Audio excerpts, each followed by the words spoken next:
Welcome to the Storytellers, the radio show and podcast that features those who choose to leave their mark on the world through the art of story.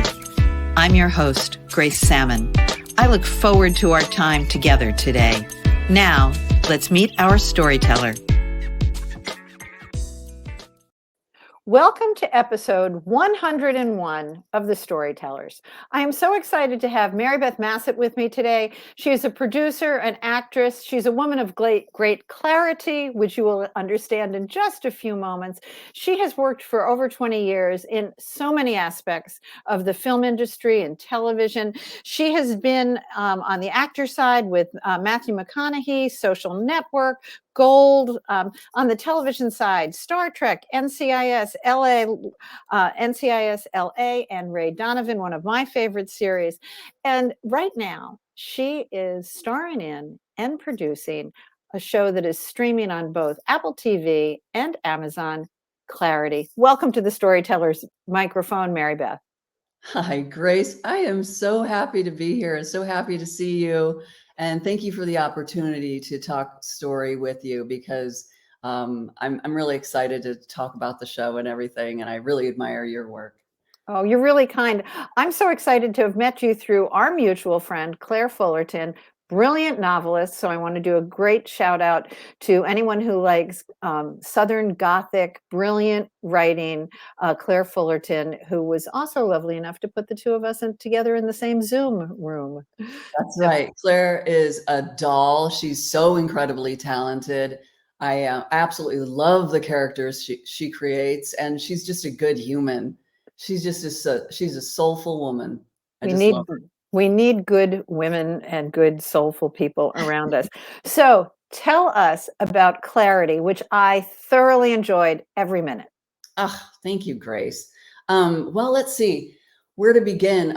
Claire-ity sort of was born out of the 2016 presidential election, and my need to sort of reckon with everything that we were going through as a culture, as a woman, as a mother, as just a person that lives in this country, I guess.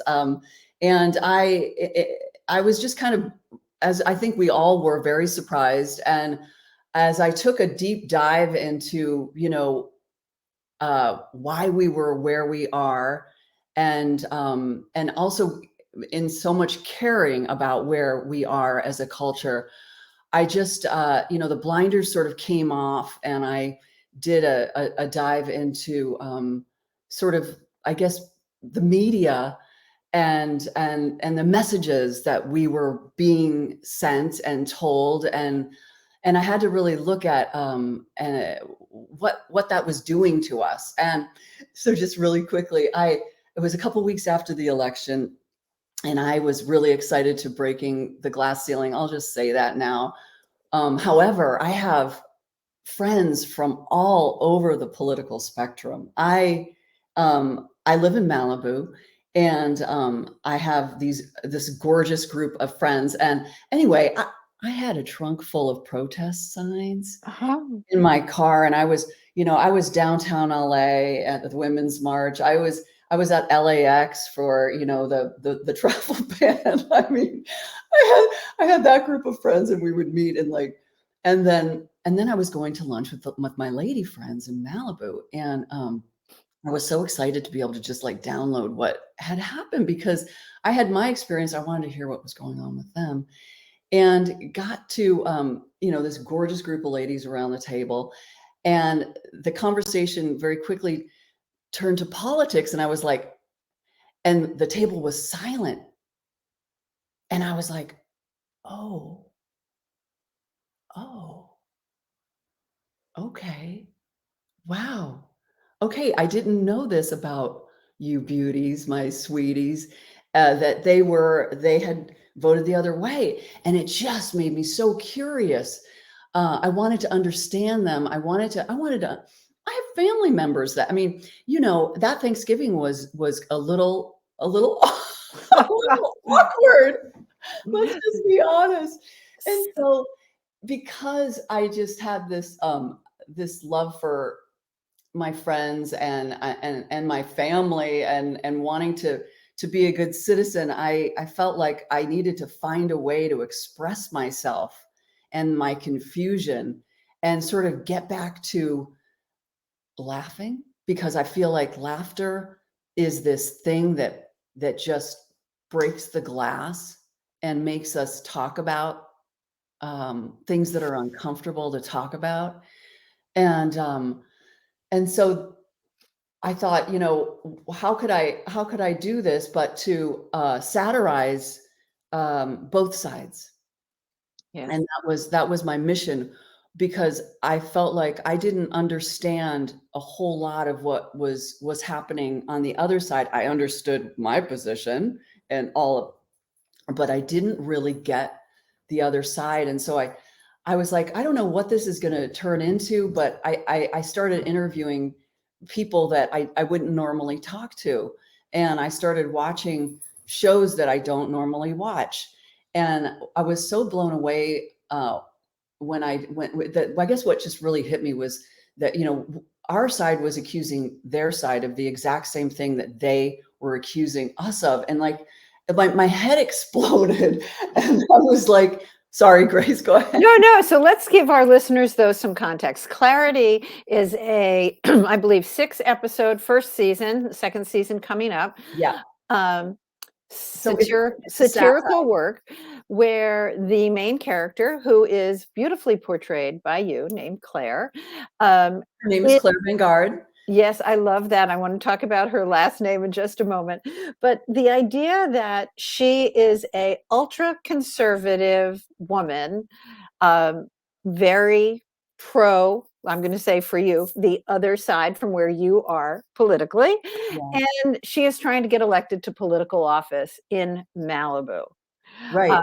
And so very much that grew out of your own politics, but also your experience with your women friends who you didn't know that part of their experience. No, and my eyes sort of opened up, and Claire Vanguard she's married to her husband of 25 years, both conservative. And the top of the show, we learned that Chester, played brilliantly by Tom Jenkins. I have the best cast. I could talk about this forever.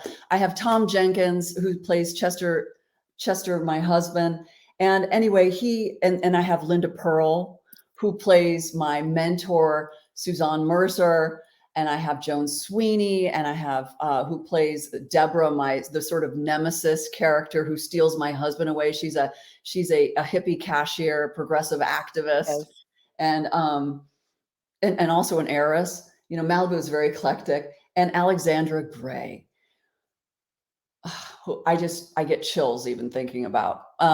So just in a real nutshell, Claire has to reinvent herself when her husband leaves her for this progressive activist that he's opening up. He's meeting new people, and so he leaves her for this progressive activist. And so to remain relevant, Claire has to do something, and she decides to enter politics to remain relevant. And so that's the basis of this. And she teams up with Suzanne Mercer, played like this character that Linda Pearl came up with just blows my mind. She is so amazing. She's such an incredible actress, and it's so incredible to work with. Just what she brings, it's just so much fun. And she plays Suzanne Mercer, who is the most influential Republican operative on the West Coast. She basically is a kingmaker, got Donald Trump elected. Mm-hmm. And everything like that. So Claire figures if she can get Suzanne's endorsement, that she has a chance at this run for what she thought was going to be, the mayor of Malibu's now turns, and Suzanne has bigger plans for Claire and wants her to run for state senate. It's such a delightful script with some really important, I think, undertones of sisterhood and the importance of honesty. Those two particularly came through at the end of, I think it is episode 6, where now, having chatted with you, the women are all sitting around the table. And for me, especially as I age, the power of women to help us reinvent ourselves. Would you talk a bit about that? Yes, I mean it's basically a shout out to my female pals who I sat down at that table with and learned that we, as much as we loved each other, we obviously we didn't talk politics very much because it didn't matter, you know. We talked about family, we talked about our husbands and our kids and our dreams, and those were the things that were important to us, like how we were doing in here. And so Claire also has a group of friends that she leans on. And oh my God, I mean, without our girlfriends, right? The older I get, the more I realize that at the end of the day, those are the gals that I'm going to be with. You know, there's the sisterhood, and I learned that also from my mother who passed actually earlier this year. God bless her. She was actually in one of the episodes. Mary Oh, Lou. I'm wearing her necklaces. oh, So nice. she just taught me so much about friendship. She has this group of friends that this little community that she lived with, and I watched her, you know, later in life. Just it was all about her friends. Everything she did was with her friends, you know, and that's, you know, that's power. It's the female sisterhood. Yeah, it's such a rich piece that I think as we age, we cherish more and more. Let's talk about satire, because I was very curious about how in today's, um, I'm going to use the word sometimes overly sensitive, but maybe just appropriately sensitiveness to everything, how we say things, what we should say, what we shouldn't say, who are we offending, when, where, and how. Um, and I do believe a lot of that is very appropriate and important. But satire takes that in the face in a whole new way. How did you choose? It's not just comedy. How do you put the message and the satire, and still be so delightfully effective together? Well, thank you. You know, when you talk about overly sensitized, I think it's more about just saying the thing that we think, you know, and not being afraid. And it's across the spectrum. I think that in the same way that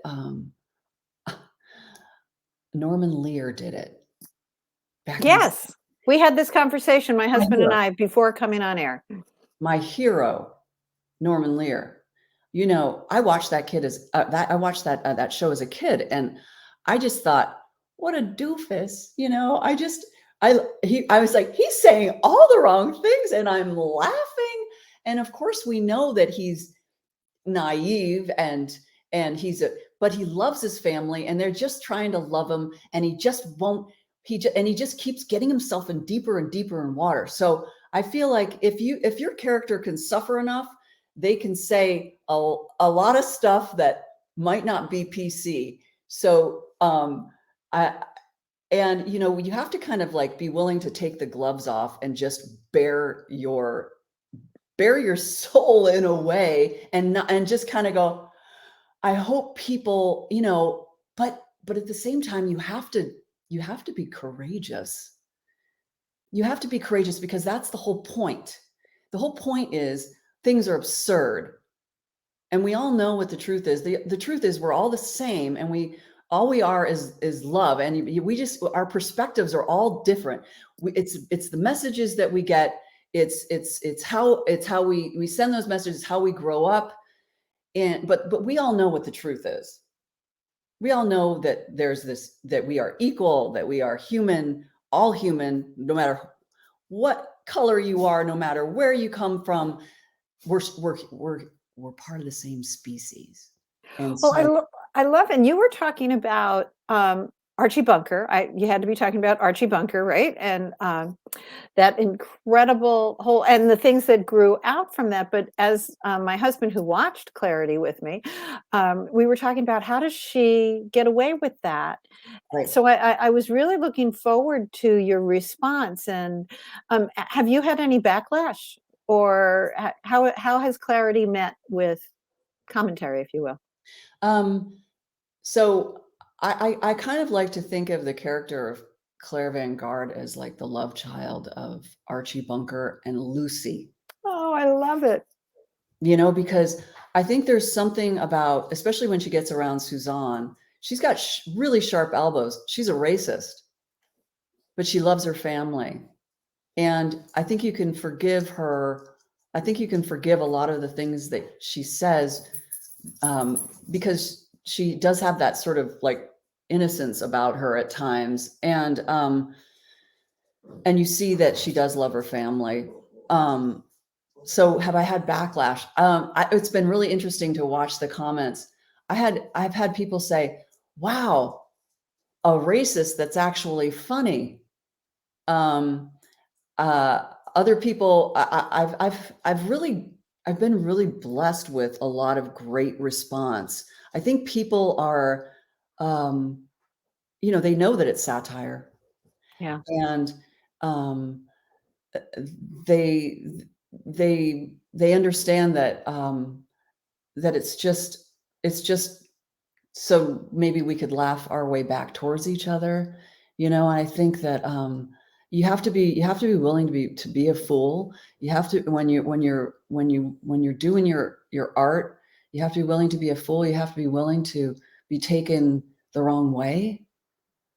And I feel like if your heart's in the right place and you have something to say, you gotta take that chance in the same way that Norman Lear did. I mean, I rewatched many of the episodes of All in the Family, and my God, compared to All in the Family, Claire-ity's it's pretty tame in a lot of ways. I mean, we as a culture, and what is this all about? Talking about being oversensitive now.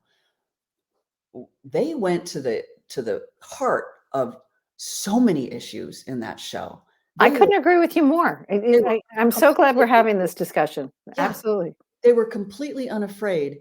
And it made me realize like how much, we're walking on eggshells now all over the place. And maybe if there's a way to like, stomp on those, we can begin to we can just find our way back to some place that's like in the middle, because I feel like the middle is kind of like fallen away in a lot of ways.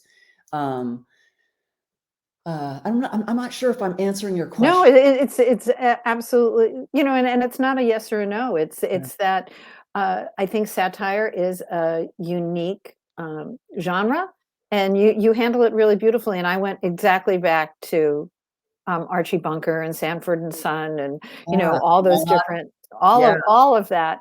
So amazingly, we are almost at a time where we have to finish, but I want to continue along the lines. How does a show like this even happen? You have the idea. Well, I have the idea, and I'm also married to an incredible screenwriter, and he is, it turns out, extremely funny. And so how does it happen? I get lucky with, getting to collaborate with my husband on the show. Mm-hmm. So I would get the episodes up on its feet, and then my husband would come in with notes, and what a joy to work with him.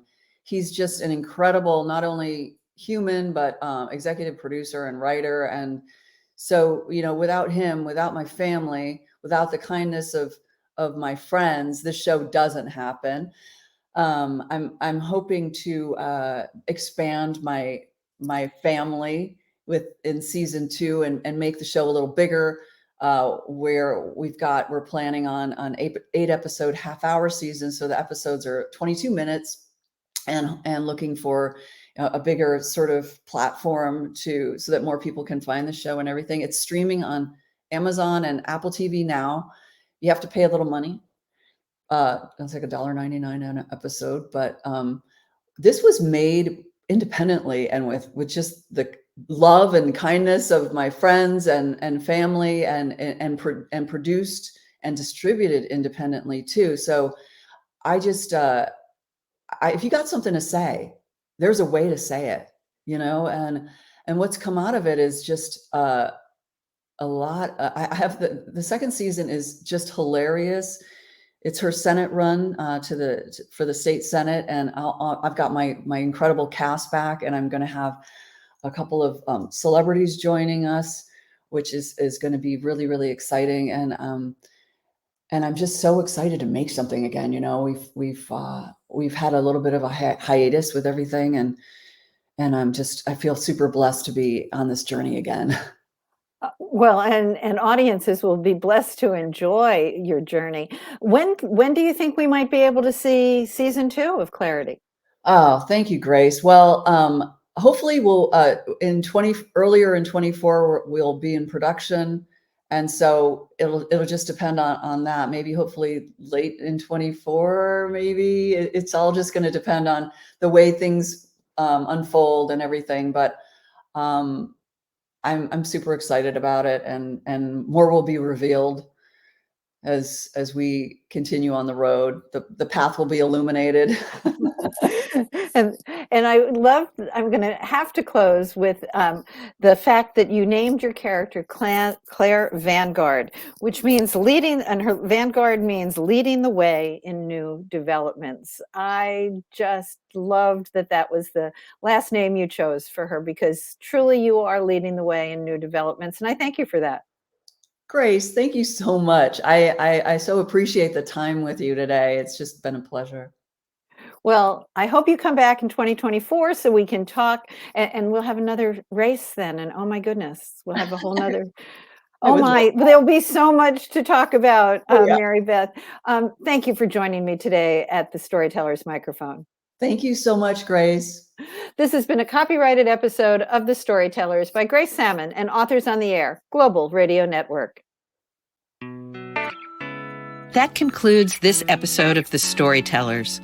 I'm so glad you could be part of the story today. I hope you share the stories, tell your own, and come back for another episode, because when our stories are told, everything changes. I'm Grace Sammon.